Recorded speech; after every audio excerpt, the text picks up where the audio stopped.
नमस्कार दोस्तों, कैसे हैं आप सब। उम्मीद करती हूँ कि आप सब बहुत अच्छे होंगे। आज के वीडियो में सुनते हैं चिरा चिड़ी का कथा। ये जो कार्तिक मास का अगले दिन जो है घर बनाया जाता है, घर कैसे बनाया जाता है वो वीडियो में डाल चुकी हूँ, तो आप लोग वीडियो को देख ले।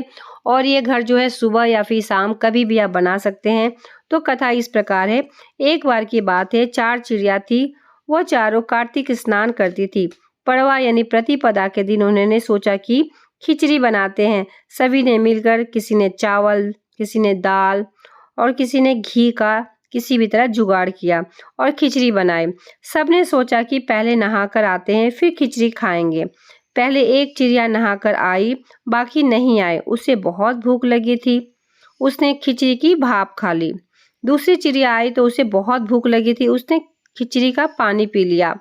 तीसरी चिड़िया आती है तो वो खिचड़ी खा लेती है, और इसी तरीके से चौथी चिड़िया आती है तो वो खिचड़ी की खुरचन खा लेती है, और खाने के बाद वो चारों जो है मर जाती है। जिस चिड़िया ने भाप खाई थी वो राजा के घर राजकुमारी के रूप में पैदा हुई। जिस चिड़िया ने खिचड़ी की पानी पिया था वो कुम्हार के घर पैदा हुई। जिसने खिचड़ी खाई वो ब्राह्मण के घर जन्म लेती है, और जिसने खुरचन खाई थी वो हथिनी के रूप में जन्म लेती है। कुम्हार की लड़की राजा के यहाँ दासी बन गई, ब्राह्मण की लड़की राजकुमारी की सहेली बन गई, हथिनी भी राजा के यहाँ आ गई, और राजकुमारी बनी चिड़िया को पिछले जन्म की सभी बातें याद थी। राजकुमारी का विवाह हुआ तो उसने राजा से कहा कि मैं अपने साथ इस दासी और अपनी सहेली को भी ससुराल लेकर जाऊंगी। राजा ने कहा ठीक है, ले जाना। राजकुमारी फिर भी नहीं गई।